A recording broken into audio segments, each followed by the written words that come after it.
All right. Hi, all. Thank you so much for coming. And I'm so excited to share this time with you. So many lovely people here. So before I get into the lecture, I want to explain what it is on, and then I want to go around and do an icebreaker. First off, before I do the icebreaker, does anyone want to take a guess at what rewilding might mean? I'll unmute Nana and Pawpaw and see what they might have to contribute. Okay. Now, what was the word again? Question.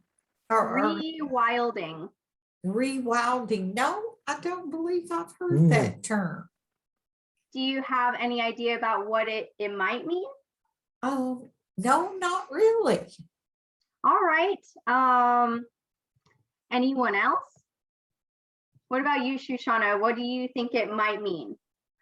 I mean, I'm probably wrong, but maybe like,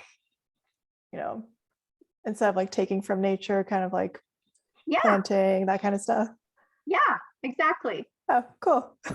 All right, so I'll get into what it means to me, and thank you, Shoshana. That was a good contribution. That was spot on, and I know it's like a new term, so everyone might not know what it means, but so what it means is it's a term that I've come to like, and I have two main sources of inspiration.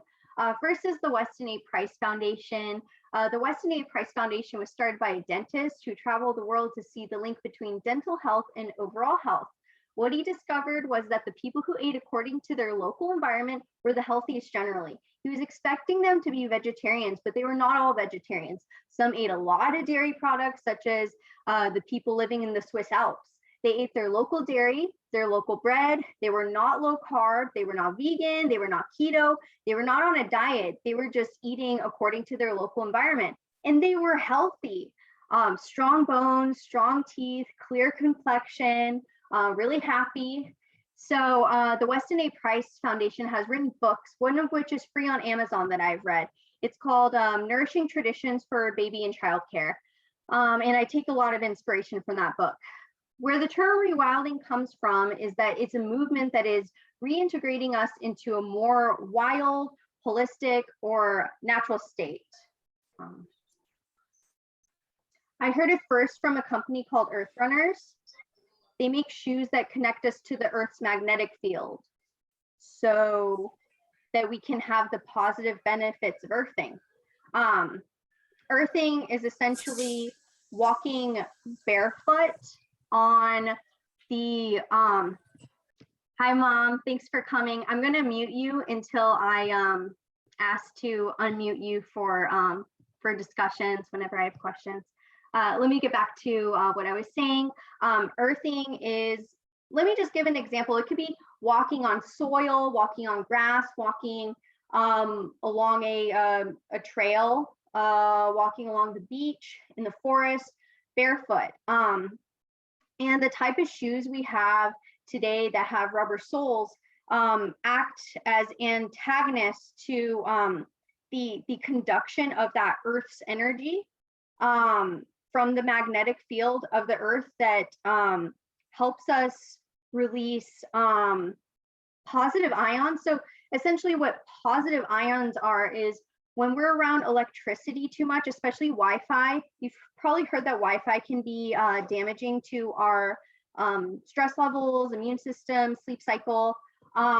So we can get that from pollution too, toxic chemicals. So those all create a positive charge called positive ions. So one way you can release that positive charge from those ions that create what's called oxidative stress in the body, and oxidative stress leads to cancer, among many other diseases, is you can do earthing.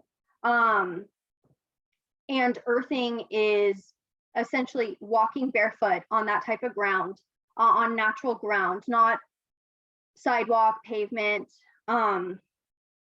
So one great way to get the benefits of earthing while protecting your feet is by these shoes. They're called Earth Runners, and they're barefoot sandals. They have a copper plug which creates a conduction so that you can have that earthing energy, that magnetic field from the earth. And so you get a lot of positive benefits when you're wearing these shoes. So in the workbook I'm going to send tonight or tomorrow, just expect it in your email soon, whenever I can get that better connection. I'll have a link, and I'll have my link in the resources section of the workbook. Let me get back to this.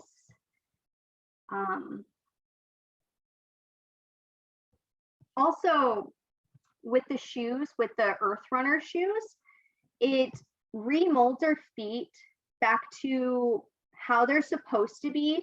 If you've been wearing modern shoes your whole life, which really kind of mold your feet, they make them turn a little inward. They can cause plantar, otherwise known as foot problems. And our toes get more spread apart. It really helps our whole bone structure holistically when we can make that one change.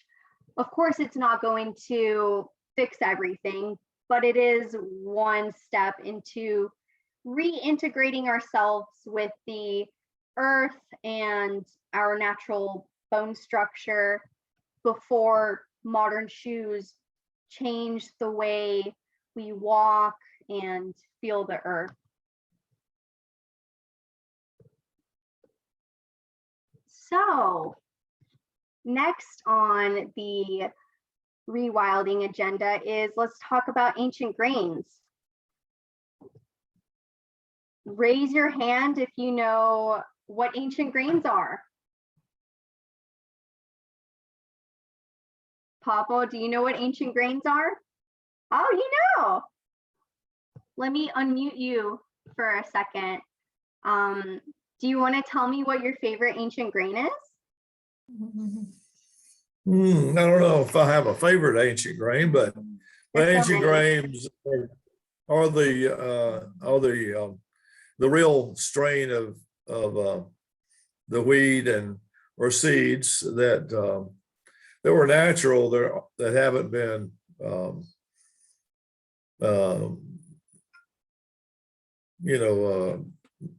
messed with by modern technology. Yeah, become GMO. Yep. So they are higher in vitamins and minerals because they have not been warped or hybridized, made into a GMO. They are also especially beneficial with people, for people with gluten intolerance. They tend to handle them better. It helps for, they help for growing purposes too, because for whatever reason, they don't need pesticides or fertilizer as much. So it's a more eco-friendly option. I think that Ezekiel bread is a great ancient grains type of bread, and it is sprouted. So you get the additional benefits when you eat sprouted bread, because the sprouting takes away the anti-nutrients, which are types of nutrients that can deactivate important nutrients that we need to absorb, like zinc and magnesium. So, and it also brings out extra vitamins when you eat sprouted bread. So that's one really beneficial rewilding practice we can integrate, is eating more ancient grains. So an example of ancient grains are couscous. And if you live in Arizona or the Southwest, Mesquite, you might see those bean pods all over the ground. If I saw those, I would be squatting down and picking them up and making some flour and syrup with those. Also, when it comes to hybridization, like I mentioned with the wheat earlier, how people are now messing with that. There is a type of dairy today that is hybridized, and it's called A1 dairy. They have a type of casein that a lot of people are now saying, oh, I'm dairy intolerant. But really what it is they're intolerant to the type of dairy that's in conventional milk. So if you have a dairy intolerance, you could look for A2 dairy. And that means it has a type of protein that's not as gut, how do you say it? It doesn't wreak havoc on your gut. There's a lot of people today who want to stay completely away from dairy. And I understand that because the practices of the dairy industry for conventional can be very harmful, but let's talk about raw milk. So I have a lot to say about raw milk, and that's milk that hasn't been pasteurized. So when they pasteurize the milk today, it kills the enzymes. They are heat sensitive. So when you keep the milk intact, like straight from the cow and not sitting in a facility too long, they usually bottle it up really quickly, and they have strict standards on that. It keeps all the nutrients intact and makes it, I think, like a top 3 superfood. For me, raw milk is non-negotiable. It has enzymes that are needed to process dairy. So when you're pasteurizing it, a lot of people can't handle that because they're lacking the enzymes to process the dairy. So when you drink raw milk, it already has those enzymes in there. So someone who even has dairy allergies, they can usually build up a tolerance to raw milk, and starting with a tablespoon at a time each day until you can build up to a cup. And some people even drink quarts of raw milk a day for a type of cleanse, a type of like short-term diet. And it's known to help with a lot of diseases. So that is a very essential part of rewilding to me, is to eat more food and drink more milk, and any type of drink that's fermented, such as kefir, raw milk, yogurt. What else? There is sauerkraut, kimchi.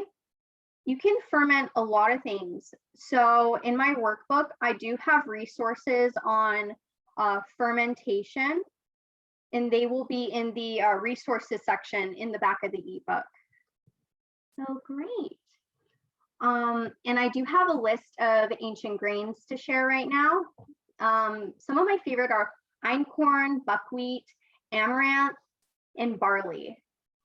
So if you want to learn more about ancient grains, ask your local health food store clerk, search online, or ask me. I could send you information and research, also recipes. So with all this said and done, I have 2 questions now, and I will give you all a minute to think about it and then start calling on people. What has been your biggest takeaway so far? And how can you apply that takeaway?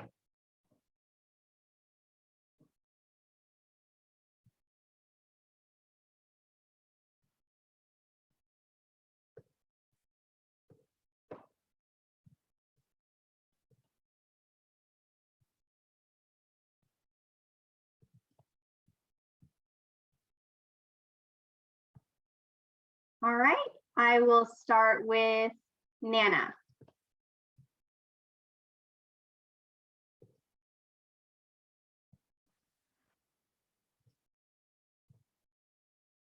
I think my biggest takeaway was the raw milk, because we realized with regular pasteurized milk, they have stripped a lot of the, I don't know, a lot of the enzymes. That's why they give people now enzymes to take and probiotics.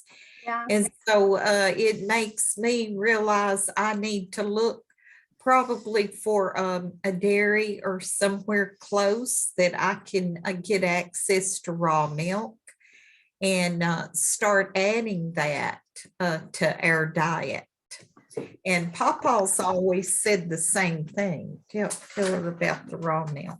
Yeah, we bought some raw milk at a natural dairy close by. It's hard to find them in America, but you know, we've made our own kefir, which is which you mentioned, the kefir. good probiotic. Yes. Yeah, you So- actually taught me how to make kefir.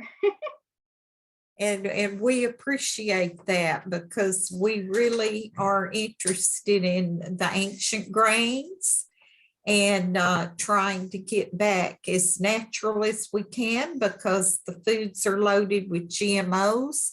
And we know that's why people are getting sick all the time. In America, we've been hearing that we are one of the sickest nations in the world. And that's because of the crops, all the GMOs, all the lack of the natural grains, the ancient grains, the pesticides. Papa said, we've got to get our health back so we can live a longer and more fruitful life for not just ourselves, but for our children and then later grandchildren. Thank you. Yeah, the genetics can be passed on when there's bad diet.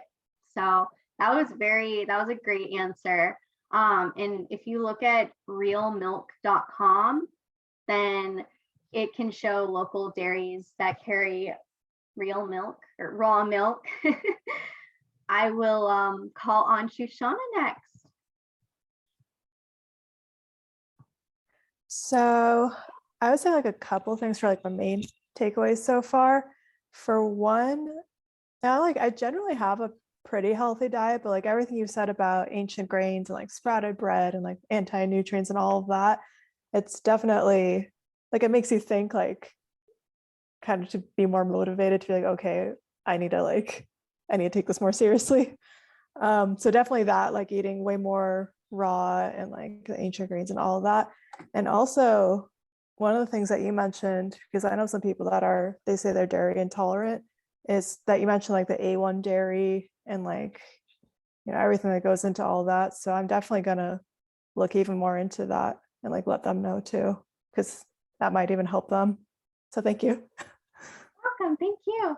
Yeah, there's A2 dairy can be, I don't know where it's sold in Arizona, but I have seen it in Swiss grocery stores and Pennsylvania dairy farms.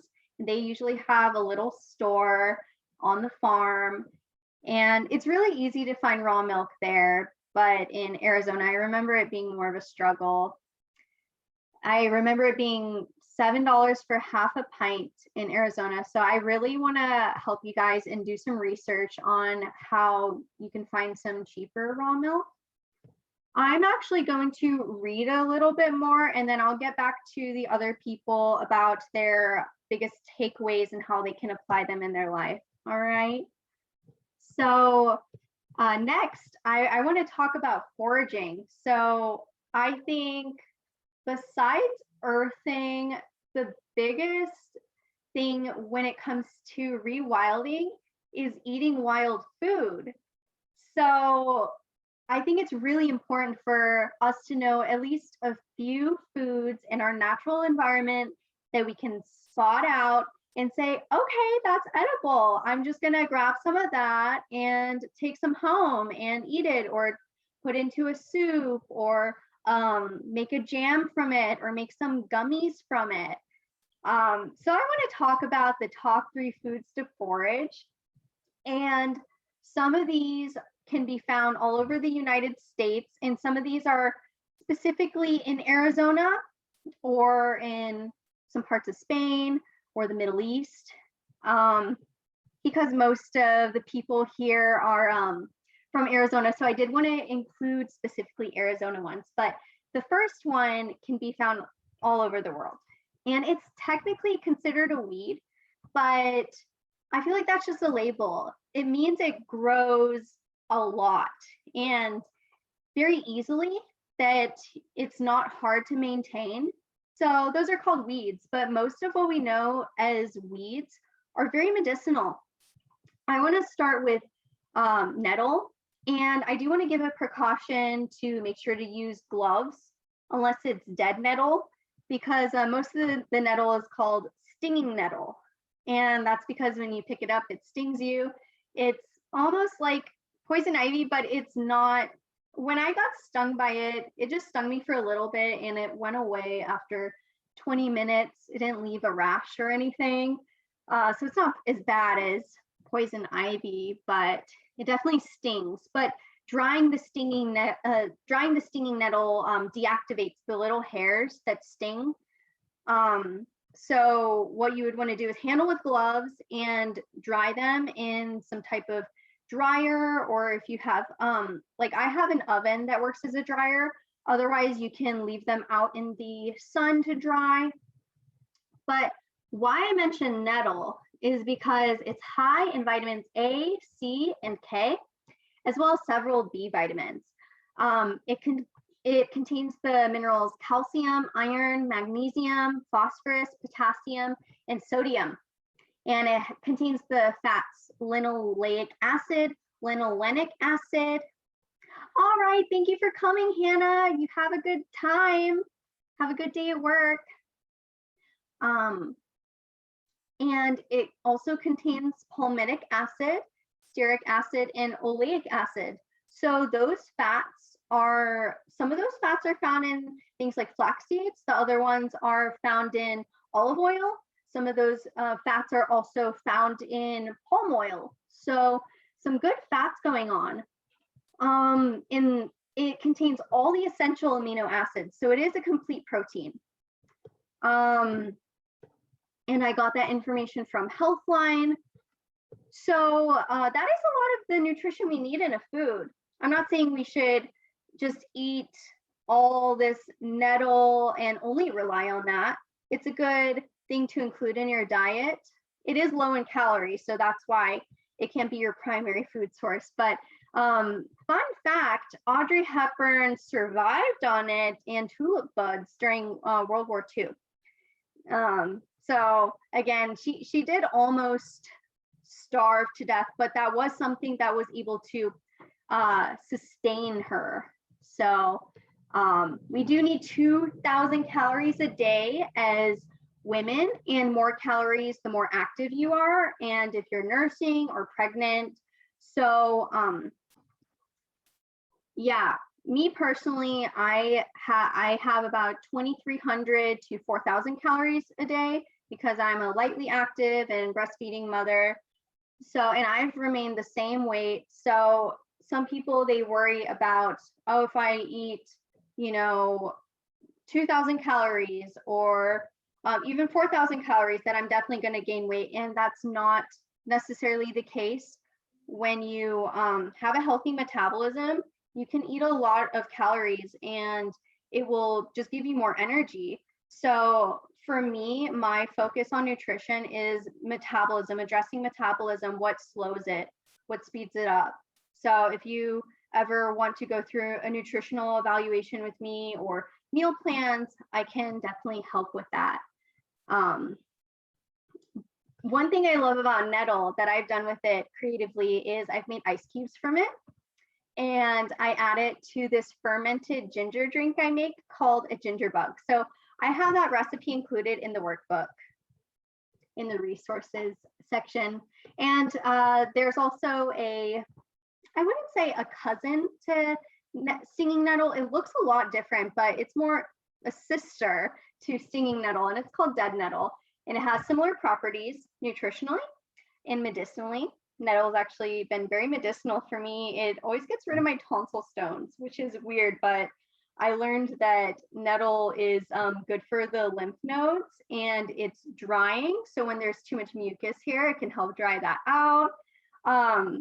So yeah, it has great properties. I try to have nettle tea every day and I put it in some soups and I put it on pastas and on rice. And if you can't find it in your area, I actually got a whole 1 pound bag of it for maybe $10 or less. I think I included the link to Mountain Rose Herbs in the resources section of the workbook. So on Mountain Rose Herbs, I think they have stinging nettle. If not, they have it at frontiercoop.com. And I don't like that dead nettle is called dead nettle or dead, because it's not dead, it's alive. It's just called dead because it doesn't sting you. And let me talk about desert plants now. So number 2 is prickly pear. Prickly pear, if you live in Arizona, you've probably seen it. I think there's a cactus in front of my parents' house that it's saguaro fruit or prickly pear. And when I come visit, I just want to get a long stick and just knock that thing off and eat it and make some jam or gummies with it, because that is so delicious. I made prickly pear gummies recently, and they were just so tasty. You can do a lot of things with prickly pear. I don't recommend directly eating the fruit. You should process it a little because the seeds are inedible. They're so hard. So what I did was I got a colander and I just started kind of grating it in a way, and it separated the juice and little bits of the fiber from the seeds. So that was a really easy way to process that. But yeah, it's really high in good fats, minerals, vitamins, amino acids, and it has antioxidants. Really, any fruit has high antioxidants. So that's another way you can get rid of that oxidative stress that I was talking about earlier from the, Wi-Fi, the pollution. So eating fruit and just eating all around balanced and healthy, even eating what I'm going to get to in a bit, organ meats too. That gives us a lot of antioxidants as well. Yeah, these antioxidants, they protect you from diseases such as high blood pressure, metabolic syndrome, and especially cancer. The third and last food to forage that I recommend is mesquite. You have probably seen the bean pods all over the ground. Well, those were actually harvested by indigenous people, usually to make flour for a gluten-free bread, tortillas, etc. You can even make a bean pod syrup to put on top of your mesquite pancakes. In addition to being edible, all parts of the mesquite tree have medicinal benefits. The pods aid in stabilizing blood sugar levels, are protein rich, and have been found to help lower glycemic responses. Mesquite leaf powder can also be applied to scrapes and cuts to lessen inflammation and stop minor bleeding. The clear sap nodules can be sucked on straight from the tree as a sweet treat that also has the ability to relieve heartburn. A tea made from the blend of the clear sap and inner red bark can aid sore throats, and a brew of leaves relieves stomach aches. When applied topically to the skin, mesquite leaf tea also helps soothe sunburn, insect bites, and rashes. What's more, the giving tree not only supplied natives with an important food source, but was an essential resource in tool making. The bark was used to make baskets and fabric, the wood in building and fire making. So I got this information from Grow, Cook, Ferment, Forage, and their website is actually in the resources section as well. I bought a medicinal weeds ebook from them. So if you want me to send them that to you, just let me know. I actually use it as a field guide every time I'm going out on a nature walk, and I end up bringing back medicinal weeds and edible weeds back with me, such as plantain and dandelion, Queen Anne's lace. Let me call on someone else. I'll call on my mom and ask her now what has been her biggest takeaway and how can she apply it in her life.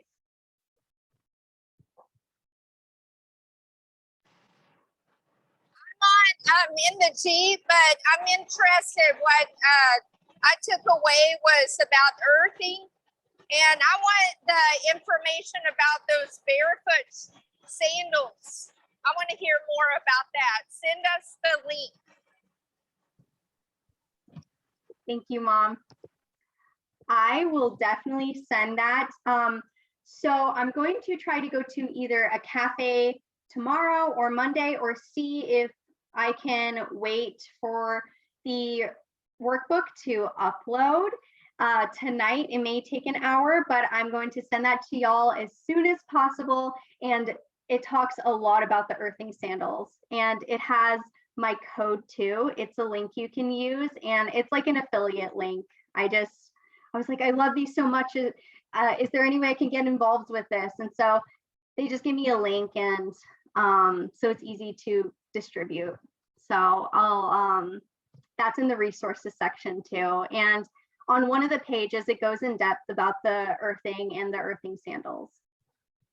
And on their website, there's blogs they post, and I've read just about every one of them. It's so interesting what they post about rewilding, especially talking about the earthing aspect and what Wi-Fi can do and what we can do about it. So what we learned today is there are high nutrient foods that we can easily identify and find in nature to use both as food and medicine. Also, foods that are found in the wild do have more nutrient value than foods that are grown and cultivated. Fun fact, it's because they're in their natural environment and they are where they thrive. So if you have questions on how to get started, get in contact with me and I will give you info on how to get started foraging, earthing, and a lot of this should be in the workbook. But let me know if you have any other questions. There will be sections in the workbook for any additional questions or clarification you need. Thirdly, we also learned the importance of eating foods that are, sorry, I actually skipped over the eating nose to tail. Let me talk about that real quick.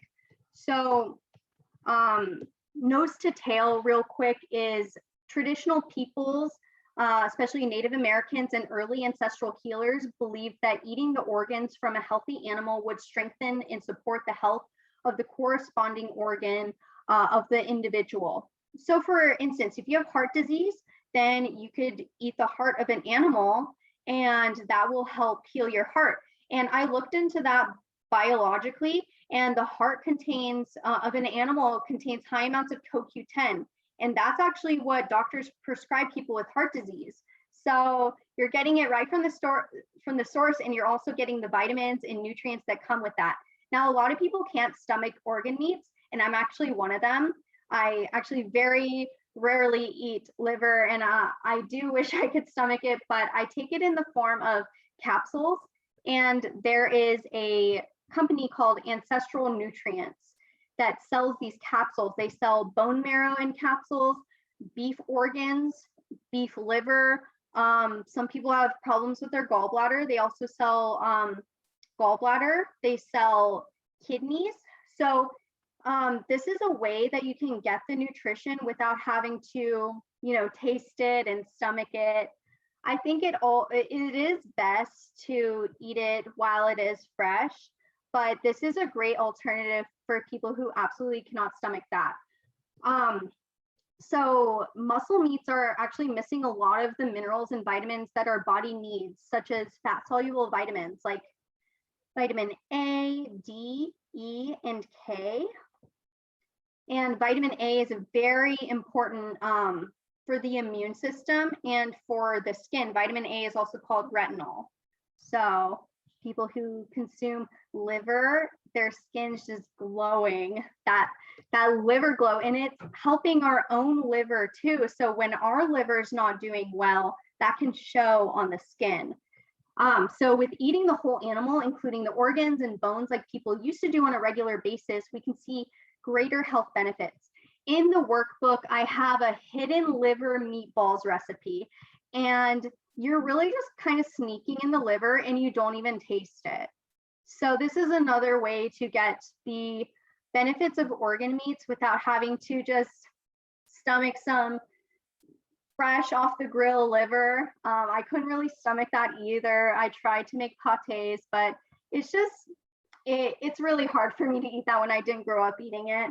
But this is a great alternative for people who want the benefits, but don't want the taste. And if you can't even stomach the meatballs, then the ancestral supplements are a great supplement, and also including colostrum, bone marrow. It's not all about just the organs, it's also the bones too, and the bone marrow. So we learned about high nutrient foods in the wild. We learned about earthing and barefoot shoes. We learned about eating nose to tail. We learned a bit about fermenting. So yeah, we can get a lot of probiotics and a healthy gut, healthy metabolism from this type of diet, or it's not even really a diet. It's rewilding. It's going back to our wild ancestral traditions, just how we're created. I feel like today's modern world is it's too, I don't want to say civilized, but it's cut off from a lot of the natural things that keep us in sync. So I have an exercise for all of y'all, and I would just like you to look up edible plants in your area and send me a photo when you find it, like a treasure hunt, whether you're on a walk or a botanical garden or on a trail. So let me know what you find out about it, and yeah, send me a photo and let me know if you end up eating it or making some type of medicine out of it. So I want to ask someone, what do you think we could achieve by integrating more ancestral rewilding? I'm going to call on Shoshana.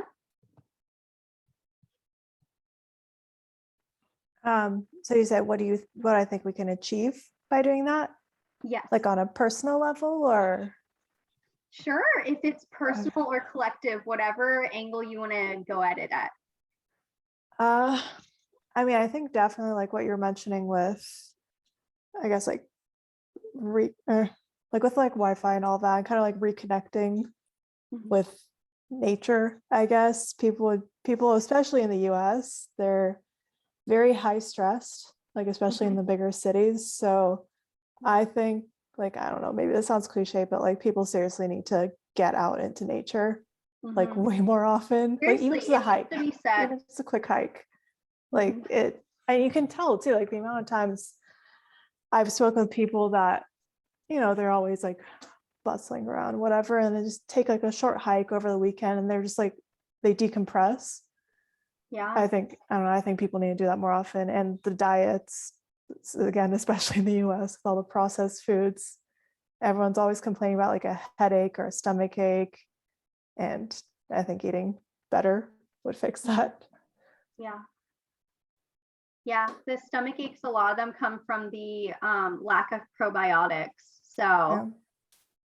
Great, thank you for your answer. My last question would be, and I'll call on Nana and my mom, Nana first, but what is something you learned that you could implement today? I learned about, and I was fascinated about your nettles, the nettles, because I've always seen like nettle tea, and I haven't really investigated that very much, but from what I learned, that is an amazing tea that you can implement, and you put it in various foods. And it regulates your blood sugar. It expedites healing. I just think that was an amazing thing. Now, I'm not a big organ meat eater either, from the head to tail food. We had it growing up. We had chicken livers. And my mother would make chicken livers, and I think that was probably from the Jewish part of our family. We're a whole, I call us Heinz 57, because we have a little bit of everything in our family lines. But it definitely goes back to your ancestry, your food eating, and what your body, your DNA, from your hereditary bloodlines. I believe that is very instrumental. And I wanted to give a little shout out to Shoshana. I think I heard that she was part of Armenian. Is that correct? We had the most wonderful Armenian younger man we sat with last night. And of course, Shoshana would know this, but Kaylee knows this, and her mom, that some of the Armenian families that came into America in the very early part of the 1900s, those people are our friends, and they have some of the most wonderful food. And so I'm sure she appreciates her ancestry foods, because the Armenian food is very healthy and very delicious. Yeah, I just went back for a couple weeks. I was in Armenia, and I mean, like, or they put America's organic foods to shame. Oh Like, yeah. it is Oh, fully clean. I remember when I was there a few years ago, and I lived there for like 7 weeks, so good amount of time staying there. I came back, like, anything I ate here, I'd get a stomachache. Like, I couldn't Yeah. handle it. It's I amazing. hear that a lot from Right. Swiss people who go back to America. Yeah. Oh my gosh, I miss Switzerland too. Oh, and Shoshana, we buy, I don't know if you guys have a Trader Joe's near, Mhm. but we actually have been able to buy the Armenian cracker bread, and it is so delicious. Yep. Just everything, the Armenian food is just so healthy and so good. I think they have Armenian cheese there too. Oh Lebanese my or Armenian. goodness, Very that good. is wonderful, wonderful. So good. I'm glad you like it. I'm glad you know about it. Love it. Yes, we absolutely appreciate the Armenian people so much. They're just our friends that go back and forth from Armenia are very dear to us. Oh, nice. So I'm glad that you were able to come on, and even though we live, quite a way apart, you're always welcome to our home in Arizona. Oh, Shoshana actually lives in Arizona. My friend Hannah is from Pennsylvania. Oh, yeah, that is wonderful. I thought you might live in Pennsylvania. Oh my Lived in Arizona my whole life. Oh my goodness. Well, I am so happy. Maybe we can see each other very soon when Kaylee comes. Definitely. In. We'd love for Yes. you to come. Definitely. That'd be nice. Yes. We'll plan something. Yeah, I'll plan this off the meeting. I just want to wrap some things up before I stop recording, but you guys can stay on for a bit if you want to talk, or if you have some time, if you want to just talk before I go back to America. I'm going back to America in 2 weeks, so yes, right. We're excited. I just wanted to ask my mom now.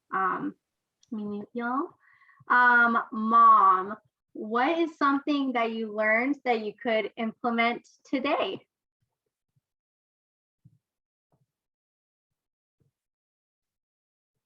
I have sent you a ask to unmute.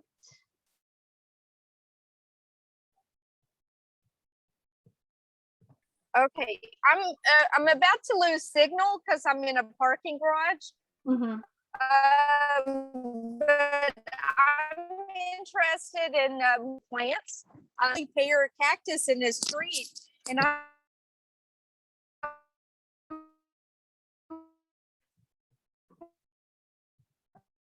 I think she's saying she was interested in the cactus, but she lost connection. But we'll have to talk about this And I'll remute you right now, Mom. Send me something in the chat log if you get into better connection. But yeah, we'll definitely have to all talk about these plants sometime in person. Oh, I wish we could hear what she had to say. Oh, sounds like she has something good to say. Oh. Okay, well, thank you all so much for your contributions and showing up today. It really means a lot, and I'm glad that I was able to convey this information to you, and I'm really excited for all of you to get the workbooks, and I go more in depth about some of the information and give a lot of resources. So thank you for coming today. I hope I could have blessed you a lot, and thank you all for blessing me. Have a great day, and I'll see you guys in Arizona soon. Bye.